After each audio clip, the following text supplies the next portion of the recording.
I've already talked about this DLC once already, but this time I'm coming at you with the second boss, the second Night Lord, and some more thoughts, some more current thoughts of what I've gathered about this DLC now. And I think to summarize, it's going to be very good. Not a lot, but very good. I believe this retails for $15 a pop. I actually got the collector's edition. Not to brag or anything, but I do have the tarot cards. They're quite beautiful. So for me, this DLC was actually more like $100, but I also got a cool statue out of it, so it was worth it. Now, I said before, my initial thoughts was Scholar didn't seem all that great on solo. My thoughts are now, he seems like he just has more of a high skill ceiling. I mean, his ability doesn't seem incredible for solo. I also haven't played him a whole ton, but he seems pretty good. His damage output can be pretty high when you get his consumables leveled up. He's definitely like the best character to start with Wraith Calling Bell now. I mean, he can utilize it, level it up, make it stronger with the levels.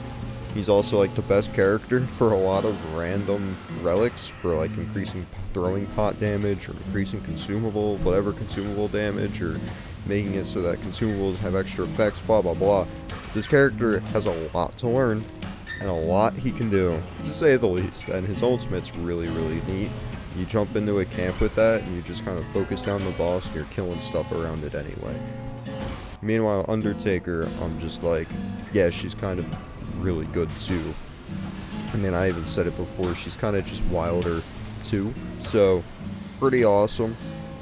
Her abilities aren't as good on solo, because when other characters ult, you get your ult, blah blah blah. I play solo, so like that part of it doesn't matter to me. But being able to get like a ton of invincibility by consuming your ultimate when you use your skill is insane. You can just do whatever you want essentially. Now, as for some stuff I didn't mention in the other video, there's this cool new POI on the map. I'm gonna try to get some footage up for it. I did it once. It's a tower you can go through. It's like a boss rush tower. And I think the first thing I ran into was the Deer Duke's Freya. Now, if you've played Nightreign, you'll realize she's kind of just boring. Doesn't have the full moveset from Dark Souls 2. They show up at like the end of Night 1. It's just an easy win usually. They actually gave like the full moveset here. So I'm guessing that this boss rush thing is like the full movesets of whatever bosses show up, and I'm guessing they're the non-DLC night bosses for all of it. I believe it's 3 floors, so you do 3 floors of an end game boss fight, so you want to be a high enough level to even go through it. You get a ton of runes, and from what I understand, what I did on it, because I think I played through it once, and then I found it again in another game, and I did like the first 4 before running out of time. As far as I understand, you get like guaranteed legendaries in this, which is crazy. So like if you see that on the map, make it a priority that you're gonna do at some point. And it's exclusive to the new Shifting Earth, I believe. At least as far as I know, it is very much exclusive to it because it's this big tower that fits in with the theme of the map. Now, the second Night Lord is the Dreglord. And let me just say, this boss fight is really cool. But before we even talk about the boss fight itself, let's look at the night bosses I ran into. So from my understanding, in the run I did today, I came across a bear boss fight. So you can fight against like a big red bear from the DLC, Shadow of the Erd Tree. And then the second night boss I ran into was a divine beast dancing lion. I didn't really expect that. That was really cool. It's a hard fight. I haven't fought it since playing through Elden Ring's DLC, so actually seeing it, I was like, whoa, this is harder than I remember because it's been so long. As for my first try going through this, I ran into a trio of Death Knights. I think it starts with one Death Knight to be like, oh wow, this boss fight's easy, and then you kill it, and it spawns 3 more of all the different Death Knight variants. So it can be pretty hard trying to balance the aggro as a solo player, but it's really cool to see a fight like that. And my personal favorite, pretty much like my personal favorite thing to see added into this game, Artorias. Unfortunately, I'm looking now, I actually deleted the footage on accident, but there's a boss fight against Artorias now. You know, the boss from Dark Souls 1, the Dark Souls 1 DLC. It is by far my favorite addition to this game. I am the biggest Dark Souls 1 simp. I am glad to even admit it. I have way too much time spent in that game when I was younger. I still know way too much lore and fun facts about that game. Even like a decade later, it's ridiculous how much I know about that game, and I love that game. Artorias was always my favorite character. I wish I still had the footage. Maybe, you know, maybe after I record this, I'll go back and play and try to get that footage for you. So if you're seeing it in the background, that's exactly what I did. But he's way harder now. Like, if you were to go back and play older Souls games, you'll notice, oh, these games are so much slower, they're so much clunkier. You know, the bosses they did import, like Gaping Dragon into Nightreign, they didn't really tweak much. And it's like, wow, this is a free win. It's such an easy boss. Artorias got totally revamped. He is super quick now, like way faster. He's got proper grab attack. He has so many new moves and just craziness. He has like this phase 2 now, where in OG Dark Souls 1, I don't know if you can stagger him out of it in Nightreign. In Dark Souls 1, when you fought Artorias, what happens is he does this this move where he'll charge up, but if you were to hit him enough with stagger damage and you stagger him out of it, doesn't matter.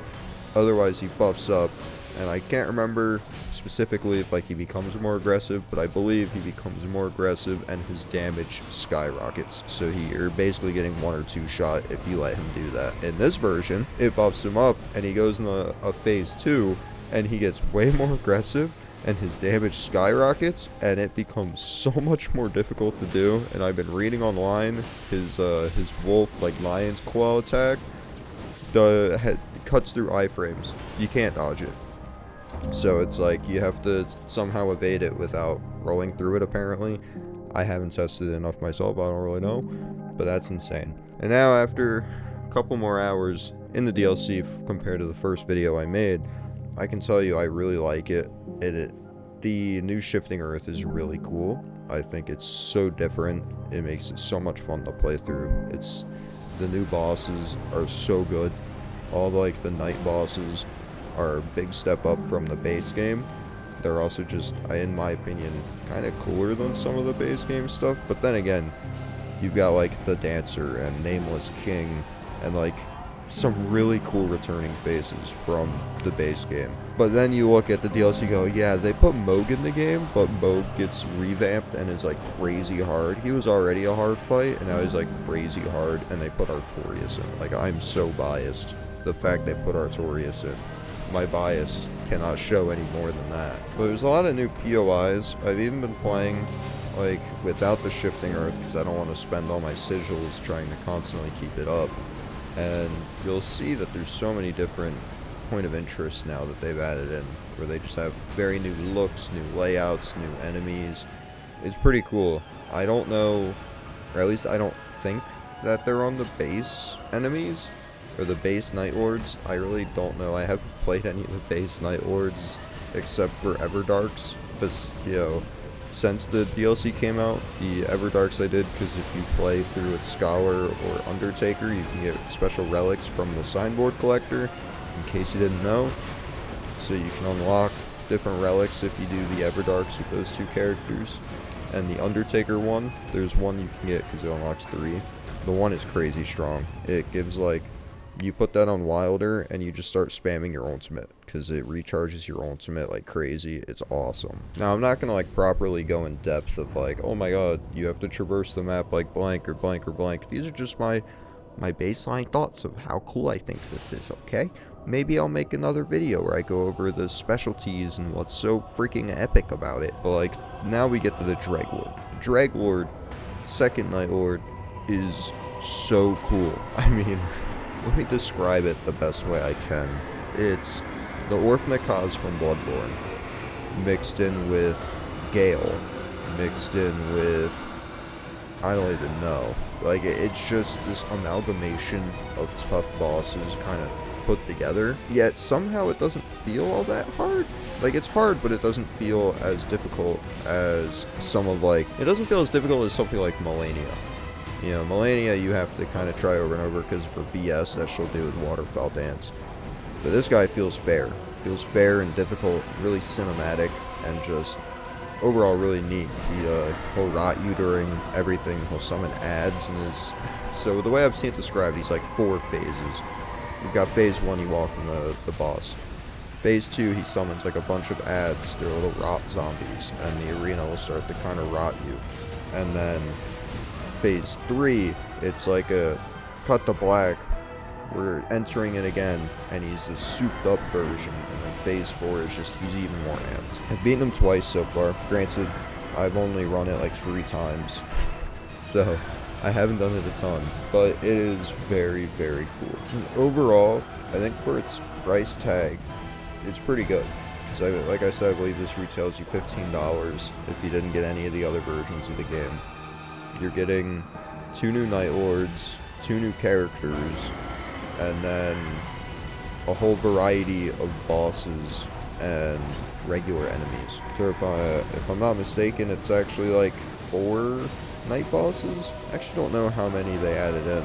I imagine it's like 2 per night per boss, so it'd be 2 day, night 1, 2, night 2, etc. But lots of new bosses, lots of new points of interest. The whole shifting earth on its own is incredible. The only thing I'm very surprised about is there's no new weapons. They didn't add new weapons. There are new abilities and passives, but that might just be universal now. But no new weapons included. I thought they'd at least put Shadow of the Erd Tree weapons in, like maybe thrusting shields could be at some love, or just adding in any of the new weapons like the twin blades, but apparently they'll add that later. So, hey, Nightreign DLC, pretty awesome.